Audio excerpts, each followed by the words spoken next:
Hello dear students of +1 medical and non-medical respected teachers. So today I am going to discuss types of flow of a fluid, means liquid or gas.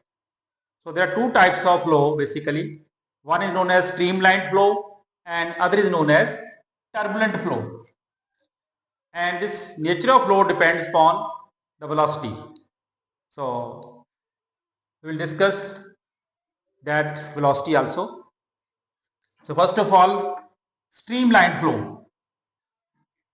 So it is that type of flow in which each and every particle of the fluid, liquid or gas, moves with the same velocity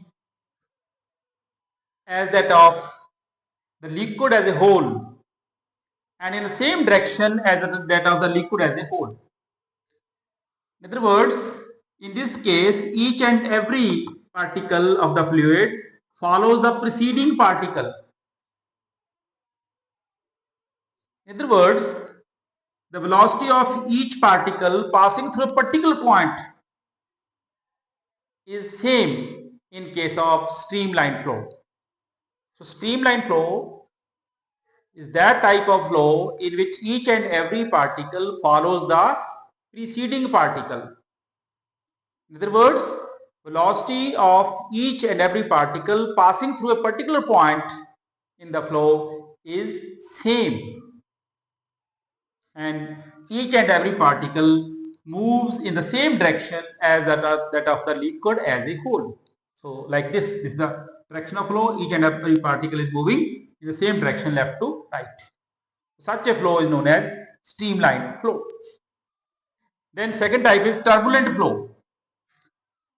Now in case of turbulent flow, it is that type of flow in which different particles move in different directions, in random directions, not in the direction of liquid as a whole.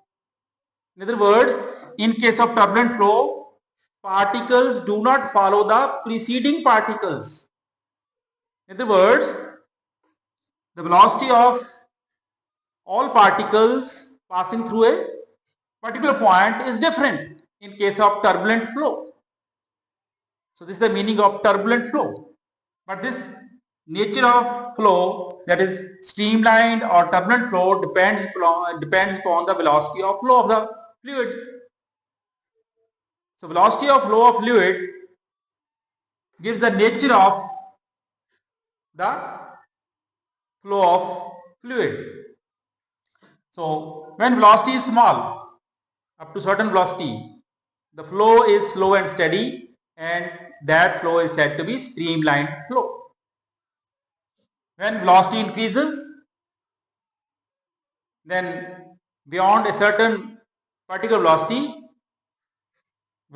of the different particles starts changing. Then there is change of state,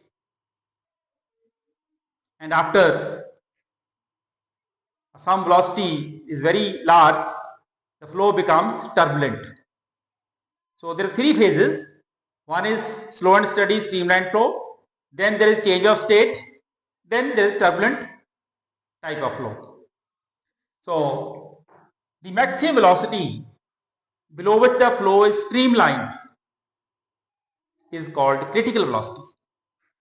So first let us derive expression for critical velocity, below which the flow is always streamlined, that is slow and steady. So critical velocity depends upon three factors. Number one, coefficient of viscosity of the fluid. Number two, diameter of the tube of flow, capital D. Number three, density of the fluid. So by using method of dimensions, we can write critical velocity Vc is equal to K, eta power A, rho power B, D power C. Say equation number 1, where A, B and C are known as dimensions of eta, rho and D. Then write dimensional formula on both sides. Velocity left hand side m0 L1 T minus 1 within square bracket. K constant. Coefficient of viscosity dimensional formula m1 L minus 1 T minus 1 power A. Density mass per volume m1 L minus 3 power B. Diameter length L power C. If we rearrange right hand side, K m power A from here, B from here. So m power A plus B. L power minus A from here, minus 3b from here and c from here. So it will be L bar minus a minus 3b plus c and t power minus a. So comparing powers of ml and t on both sides, because this equation must be dimensionally correct if the powers are equal. It means m power a plus b should be equal to 0. Minus a minus 3b plus c should be equal to 1. And minus a should be equal to minus 1. So from here, minus a minus 1 cancels, a comes out to be 1. And from this equation, b comes out to be minus 1. A plus b is equal to 0, b is equal to minus 1. And putting the value of a is equal to 1, b is equal to minus 1, plus c is equal to 1. So it comes out to c1 plus 1 minus 3, that is minus 1. So a is equal to 1, b is equal to minus 1, c is equal to minus 1. So Vc comes out to be k eta power 1 rho power minus 1 d power minus 1 from equation 1. Or Vc is equal to k eta power rho d.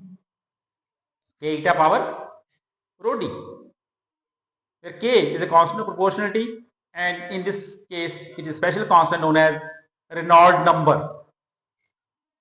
Because Reynold calculate the value of NR and for type of flow.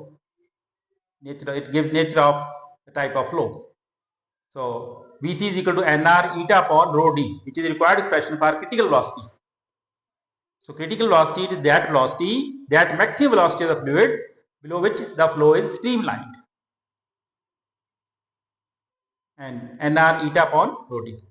So where NR is not known as Reynold number, and it is defined as ratio of inertial to viscous forces. Sometimes it may be asked that what is the physical significance of Reynold number. So Reynold number is defined as the ratio of inertial to viscous forces, and its value determines the nature of flow of the liquid. By knowing the value of NR, we can know the nature of flow of liquid. If the value of NR lies between 0 to 2000 for different liquids, for different fluids, value may be different. It depends upon nature of flow of the liquid.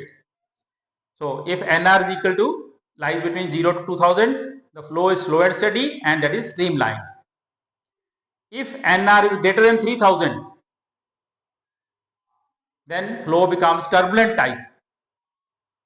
And if value of NR lies between 2000 to 3000, if NR lies between 2000 to 3000, there is a change of state. So for NR less than 2000 or lying between 0 to 2000, flow is slow and steady, that is streamlined. For NR greater than 3000, flow is turbulent. And for NR between 2000 to 3000, there is change of state, that is flow changes from streamlined to turbulent. This is all about types of flow and critical velocity and how Reynold number determines the nature of flow of the liquid. Thank you. Good luck. All the best. Stay tuned till next video.